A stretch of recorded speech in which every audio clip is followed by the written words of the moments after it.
El coeficiente de inteligencia de 16 estudiantes de una zona de una ciudad dio una media de 107 con una desviación típica de 10, mientras que el coeficiente de inteligencia de 14 estudiantes de otra zona de la ciudad dio una media de 112 con una desviación típica de 8.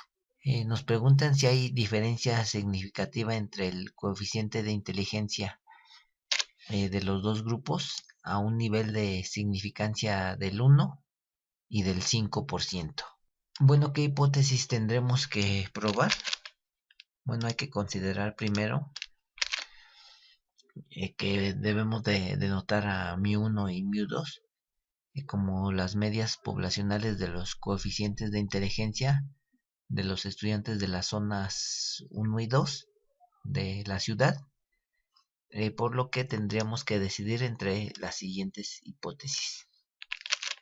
La hipótesis nula la definiríamos como la igualdad entre los dos grupos, que va a querer decir que no hay diferencia entre ellos. Y la hipótesis alternativa como una diferencia entre las medias de los grupos, que querrá decir que hay una diferencia entre ambos grupos. De igual forma que en el ejercicio anterior tenemos que emplear la distribución T, ya que n en este caso resulta ser menor a 30. Entonces, bajo la hipótesis nula, tendríamos las siguientes fórmulas. Bueno, como datos que nos proporciona el problema, tenemos definidos los siguientes.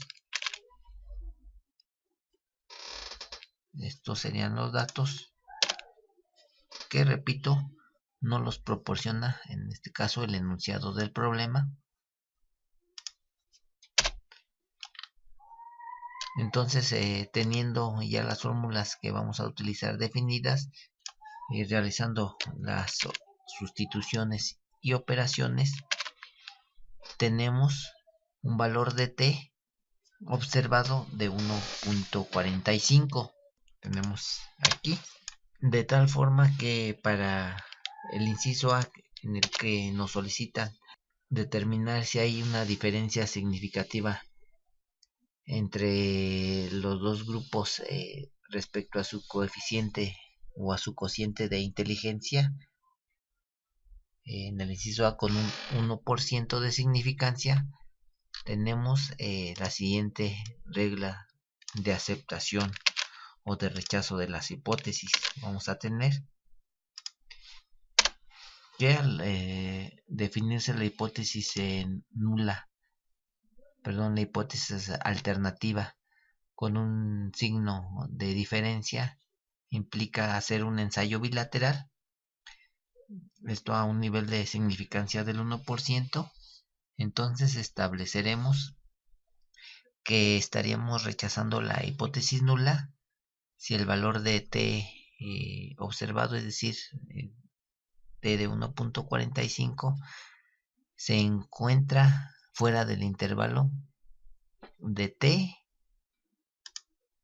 más menos, en este caso, 0.005 con n1 más n2 menos 2 igual a 28 grados de libertad, que en este caso resulta de más menos 2.763.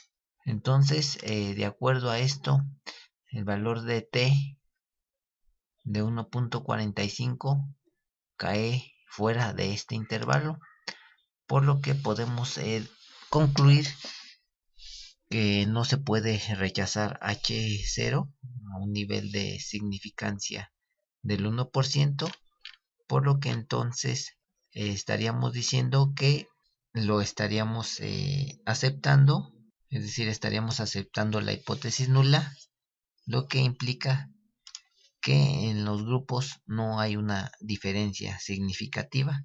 Esto al 1% de significación.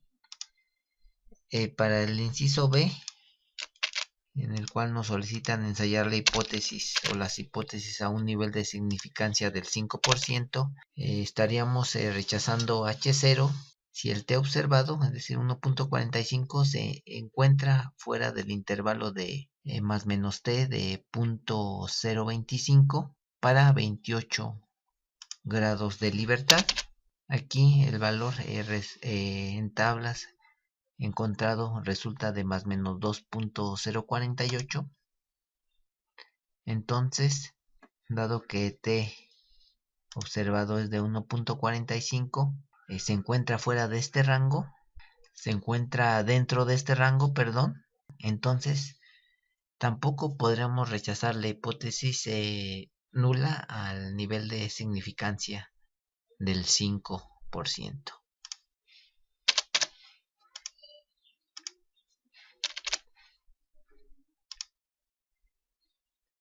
De tal forma que dados estos resultados, podemos finalmente concluir que no hay una diferencia significativa entre el coeficiente de inteligencia de los dos grupos, ya que con los dos niveles de significancia ensayados, en ambos casos aceptamos la hipótesis nula, que precisamente implica que no hay diferencia entre ambos grupos.